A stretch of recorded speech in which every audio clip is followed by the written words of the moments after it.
Alors, la technique du jour. La technique du jour aujourd'hui, elle est simple. Je peux dire une expression, mais en même temps, c'est désarmer vos cœurs. Désarmer le cœur. Ça veut dire que quand vous êtes en affaires, que vous êtes un homme d'affaires, même dans tous les aspects de votre vie, il faut apprendre à désarmer votre cœur, c'est-à-dire à enlever tout ce qui est rancune, tout ce qui est rancœur dans votre cœur. Parce que la rancune, la rancœur, c'est ce qui crée la haine, la rage. Et la rage et la haine poussent à la vengeance. Et la vengeance nous met dans un cercle vicieux qui ne finit pas. Et on ne fait que se décimer. Ce qui veut dire que destruction. On se détruit, on détruit les progénitures, on détruit l'avenir, on détruit vraiment, vraiment, vraiment. Il faut apprendre à désarmer son cœur. Il faut apprendre à désarmer son cœur et apprendre à passer à autre chose en pardonnant.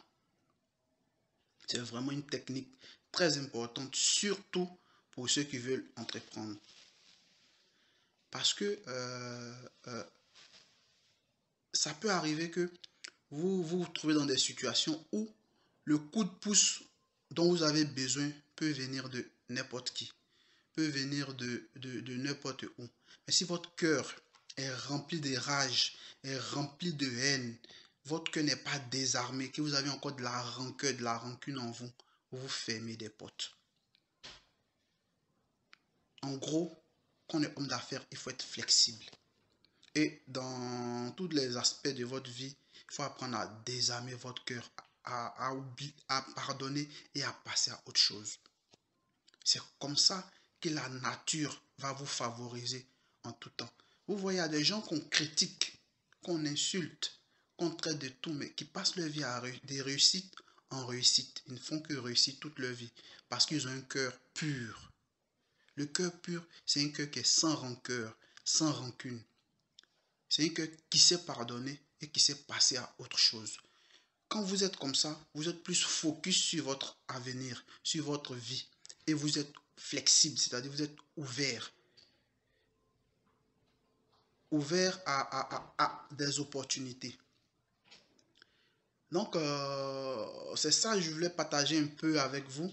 Et puis, dans le même temps, je vais vous conter deux anecdotes, ça serait un peu long, sur cet aspect-là. Et vous allez voir que c'est vraiment très, très, très important dans la vie de celui qui veut réussir, que ce soit en entrepreneuriat ou dans la vie, dans sa vie, à apprendre à désarmer son cœur. Désarmer votre cœur. Laissez la rancune, laissez la rancœur, parce que ça va créer de la haine en vous. Et la haine va vous consumer. Donc vraiment, je vous demande d'écouter attentivement les anecdotes que je vais vous donner. Mais avant de donner ces anecdotes-là, je vais d'abord souligner un fait. Ça ne veut pas dire d'être faible. Ça ne veut pas dire d'être bête. Ça ne veut pas dire, je vois des véhicules qui roulent à 120 à l'heure, 130 à l'heure sur l'autoroute et je vais aller m'y jeter parce que peut-être je crois en Dieu ou autre. Non. Ça veut simplement dire d'avoir des principes et de savoir passer à autre chose. De savoir tolérer, de savoir pardonner, de savoir passer à autre chose. Si vous voyez que quelqu'un devient un ennemi pour vous, c'est-à-dire devient dangereux pour vous, vous n'avez rien contre lui. Mais pour vous protéger, vous gardez vos distances. Si vous voyez que vous êtes en position de vous défendre, vous vous défendez. Mais il ne faudrait pas que ça soit vous, pour quelque chose qui s'est produit, pour quelque chose qui a eu lieu, créer de la rancœur que vous allez transmettre, et puis ainsi de suite. Ça va créer un cercle. Chercher à créer de la vengeance et tout ça, ça va vous détruire vous-même. Parce qu'à la longue, vous n'allez pas être gagnant. Parce que la seule vengeance, la seule meilleure vengeance qui puisse exister, elle vient de la vie, elle vient de Dieu. Pour ceux qui croient en Dieu, elle vient de la nature elle-même. Aucune personne sur cette terre-là ne peut se venger de lui-même. Quand il le fait, il se détruit lui-même et puis il pardonne à l'autre sans s'en rendre compte. Donc l'autre ne pourra plus subir le karma. C'est fini. Donc vraiment, je tenais à expliquer ça avant de passer à l'anecdote. Alors, on passe aux anecdotes. La première anecdote, c'est deux enfants d'une même famille. Et ces deux enfants-là ont grandi ensemble. Mais il y avait un, c'est-à-dire de mères différentes, mais ils sont de la même famille.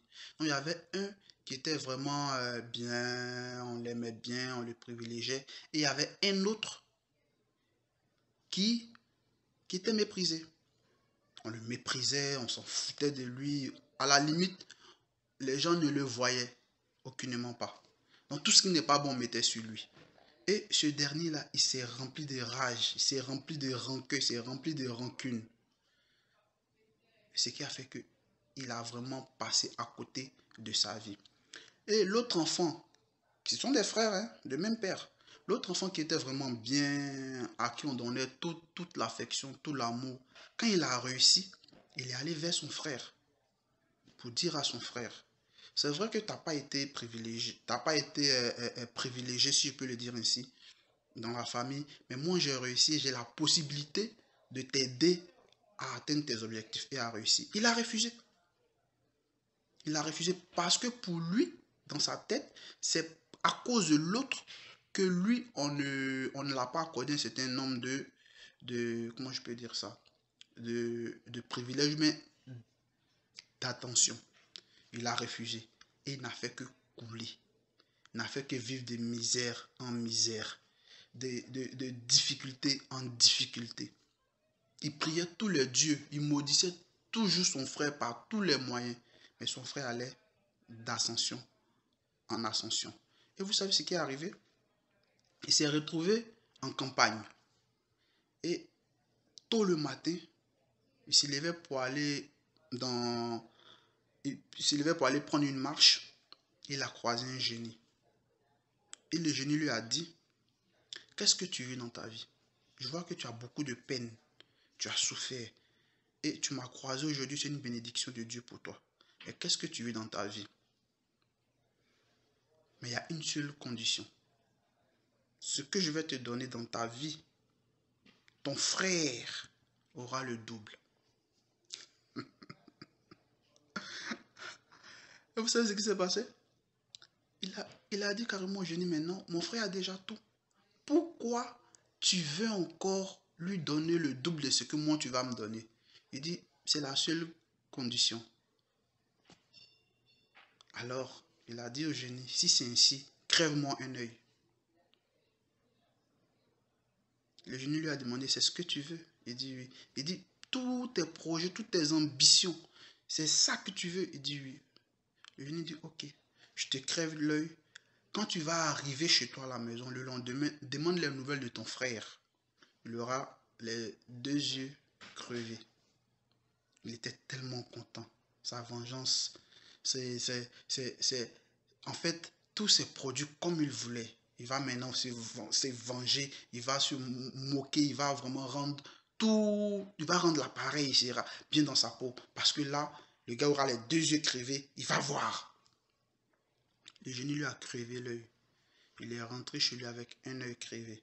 C'est-à-dire avec toute sa peine, toute sa souffrance, il dort dans un taudis, avec toute sa misère, il a eu encore un œil crevé. Et 2 jours après, il essaie de prendre les nouvelles de son frère qui est de l'autre côté. Donc ça veut dire qu'il est en ville, pour qui tout va bien, qui prospère, qui va de commerce en commerce, d'entreprise en entreprise. Il appelle, à sa grande surprise, son frère va bien. Aucun œil n'a été crevé. Rien. Donc, en fait, il vient de perdre son œil encore pour rien. Il s'est mis à maudire le génie et tout ça. Mais ça n'a rien changé. Et il est mort dans une misère extrême, avec toutes les difficultés possibles qu'un homme ne peut pas avoir sur cette terre. Leçon, la morale de cette histoire-là, c'est juste que si il avait demandé juste du bien pour lui, c'était juste son bien. Son frère n'allait même pas avoir le double. C'est juste une condition parce que le génie a vu qu'il avait trop de rancœur en lui. Et cette rancœur-là l'a dissimé. Donc, il faut éviter les rancœurs. Il faut se débarrasser de tout ça. Si vous voulez vraiment réussir dans la vie et surtout en entrepreneuriat. Alors, deuxième anecdote. C'était une famille encore avec euh, deux enfants, deux fils de la même famille, mais de mères différentes, pareil. Et il y avait une femme qui était privilégiée, pareil comme la première histoire. Mais dans ce cas-là, les deux enfants étaient très intelligents. Et la mère de l'un des enfants était vraiment bien. Elle faisait tout pour que elle, ses enfants, aient tous les privilèges possibles. Et l'autre était méprisé et tout ça. Par la suite, ils ont appris la mort de l'une des femmes. On accusait la femme qui était privilégiée d'avoir empoisonné l'autre épouse. Et donc, il y avait de la rancune, il y avait de la haine, il y avait tout ce qu'il peut y avoir. Et les enfants ont grandi. Les deux jeunes ont grandi. Ils sont allés à l'école, ils sont très intelligents. Et voilà que celui dont la mère est décédée a eu une opportunité. Tellement il était excellent, très excellent à l'école. Il y avait des bourses dans son école. Ils l'ont fait appel. Ils lui ont dit, tu es excellent, on a des bourses, mais ce n'est pas dans ton domaine. Ce n'est pas dans ton domaine. Donc, on se dit, vu que tu es très excellent, on se dit, tu as sûrement dans ton entourage ou des amis ou des collègues étudiants qui ont peut-être la même intelligence que toi, à qui tu pouvais partager cette bourse-là. Vu que ce n'est pas dans ton domaine, mais on t'en parle. Vous savez ce qu'il a fait? Il a proposé son frère. Bien qu'on accusait sa mère d'avoir tué lui sa mère, bien que sa mère faisait tout pour qu'eux soient marginalisés par leur père, maltraités, privés de tout. Il a dit, j'ai mon frère qui est très intelligent, c'est son domaine. Je sais que si vous lui donnez cette bourse-là, il va réussir. Et c'est comme ça qu'il a appelé son frère et puis il a informé son frère. Il a dit, tu sais, tu restes mon frère. Voici la bourse, voici une opportunité, je te l'offre. Le frère a pris la bourse, il n'a pas informé sa mère. Donc sa mère pensait qu'il avait une bourse comme ça et il est parti en Europe. De l'Europe, il a continué aux États-Unis, tellement excellent. Il a excellé dans la médecine. Il est devenu l'un des plus grands chercheurs en médecine. Et l'autre qui a donné la bourse, il a réussi de son côté dans son pays. Mais là, il ne parlait toujours pas avec la mère de son demi-frère à qui il avait offert la bourse. Et voilà que les deux enfants ont réussi, tout va bien, la famille va bien. Sauf que l'autre enfant qui a donné la bourse, lui, il a réussi au pays, très grand directeur, beaucoup. Il était actionnaire dans d'autres entreprises, vraiment tout allait bien. Il tombe malade, très gravement. Et il fallait automatiquement qu'on l'envoie dans un autre pays pour pouvoir le soigner. Le premier pays qu'il a accueilli ne pouvait pas le soigner parce qu'ils n'avaient pas l'intelligence nécessaire et le matériel nécessaire pour pouvoir le soigner. Il a été transféré dans un autre pays. Et par la suite, il s'est retrouvé dans un troisième pays où il y avait juste un seul médecin-chercheur qui pouvait vraiment l'opérer et puis traiter son problème. Et vous devinez qui? Ce seul médecin traitant, ce seul médecin chercheur qui pouvait l'opérer était son demi-frère à qui il avait octroyé la bourse.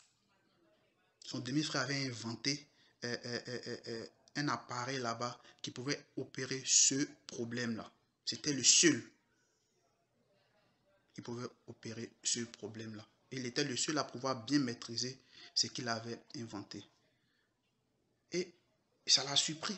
Ah, mon frère, ok. Il a opéré son frère gratuitement. Son frère a retrouvé la santé. Son frère a retrouvé la vie sauve. Et il a profité par la même occasion pour dire, tu sais, quand tu m'as donné la bourse, puis je suis venu étudier en médecine, j'ai découvert que ta maman, qui était aussi ma mère, est décédée suite à une allergie, à une crise suite à une allergie. Vous comprenez? Ce qui veut dire que, vu qu'à cette époque, les gens ne connaissaient pas ce les gens ne connaissaient pas les allergies. Ils ne savaient pas qu'on pouvait mourir d'une simple allergie. Allergie aux amandes d'arachide, allergie à plein d'allergies qui tuent. Je sais qu'il y a d'autres endroits, les gens ne savent pas encore qu'il y a des allergies qui tuent. Il y a des gens qui sont allergiques à un certain nombre de choses, mais ils ne savent pas. Quand ils le consomment, paf, ils meurent. Et on va accuser un certain nombre de choses. Même la médecine, si ce n'est pas développé, à cette époque, n'était pas développé, ne pouvait pas découvrir. Donc lui, c'est dans ses études qu'il a découvert, puis il a dit à son frère, tu vois, maman était décédée suite à une allergie qu'elle avait fait à un produit qu'elle avait consommé.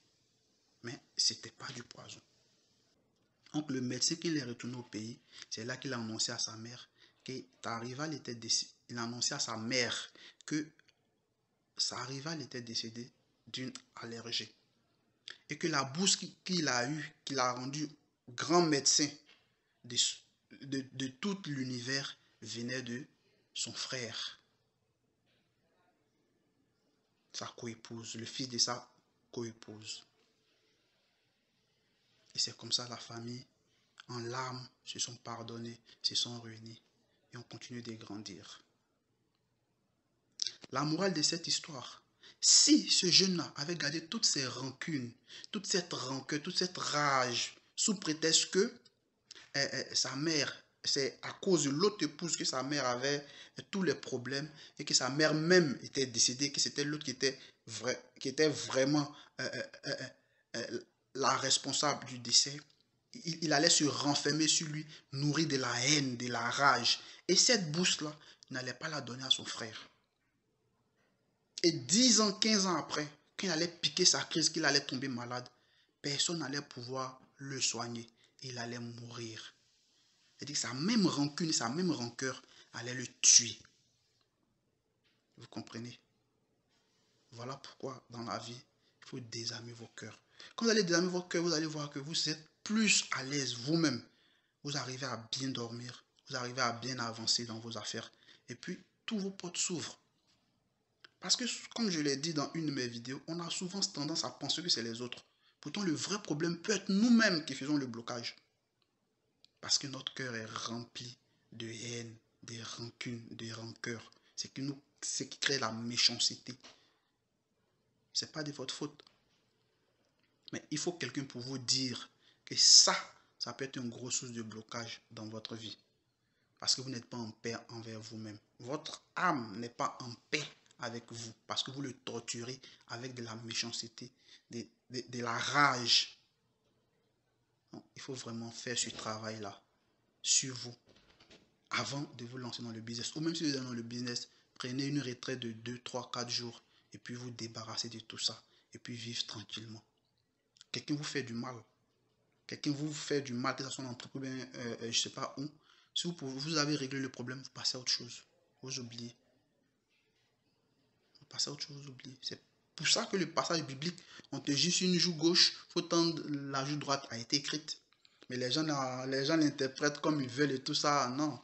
Ça ne veut pas dire qu'on te gifle là, il faut donner là. Non. Ça veut dire de pardonner, de désarmer son cœur, d'enlever tout ce qui est haine et rage dans son cœur pour pouvoir avancer. Parce que l'opportunité se trouve partout. Les opportunités se trouvent partout. Pourquoi vous n'avez pas ces opportunités-là aussi? C'est le cœur.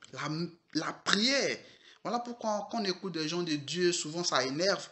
Parce qu'ils ne disent pas ce que les gens doivent savoir. La vraie prière, c'est ce que tu fais dans ton cœur. Quand tu te retrouves avec toi-même, c'est-à-dire seul, ou avant de dormir, ou tôt le matin, ou quand tu es isolé. Ce que tu penses réellement, c'est ce qui est ta vraie prière. Donc si tu passes ton temps à nourrir toutes ces rancœurs, toutes ces rancunes, toute cette haine, toute cette vengeance envers les autres, à quel moment tu vas te concentrer sur ton projet personnel, sur ta vie personnelle? C'est vrai que la vie, il n'y a pas rien n'est facile, c'est pas du tout rose. Il y a des guerres, il y a des affaires, les gens luttent et tout, c'est vrai. Mais dans tout ça, il y a des gens qui tirent leur épingle du jeu.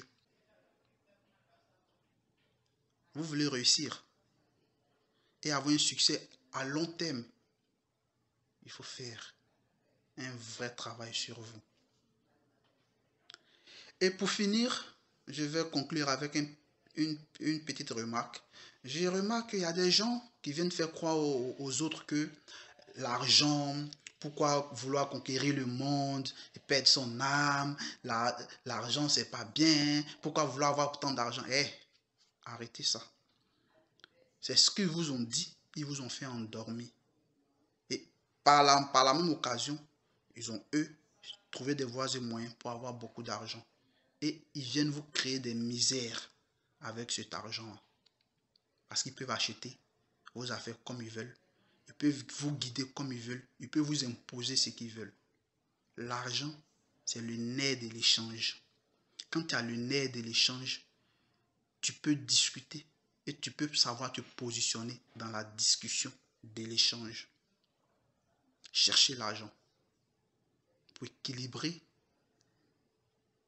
la discussion dans l'échange. Les gens respectent les Chinois aujourd'hui. Les gens respectent plein de pays qui ont compris que pour pouvoir mieux converser avec l'autre, pour ne pas qu'il ait une certaine, comment je peux dire ça, une certaine hauteur sur toi dans la discussion, il faut avoir la force financière pour pouvoir mieux discuter avec lui. L'argent équilibre l'échange. Pour avoir l'argent, il y a la connaissance, il y a le savoir, il y a la fabrication, l'industrie, il y a tout ça. Donc, mettez-vous au travail. N'écoutez pas les gens qui vous disent que l'argent c'est ceci, pourquoi avoir l'argent, pourquoi ceci, c'est rentrer sur autre. Pendant que eux, en temps, ils sont en train de faire assez d'argent pour venir vous manipuler avec. Cherchez votre argent.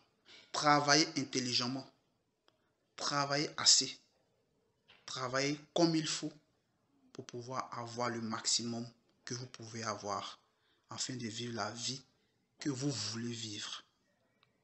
C'était ça mon message d'aujourd'hui. Et puis on s'est dit, ciao, à la prochaine pour une autre vidéo. Salut.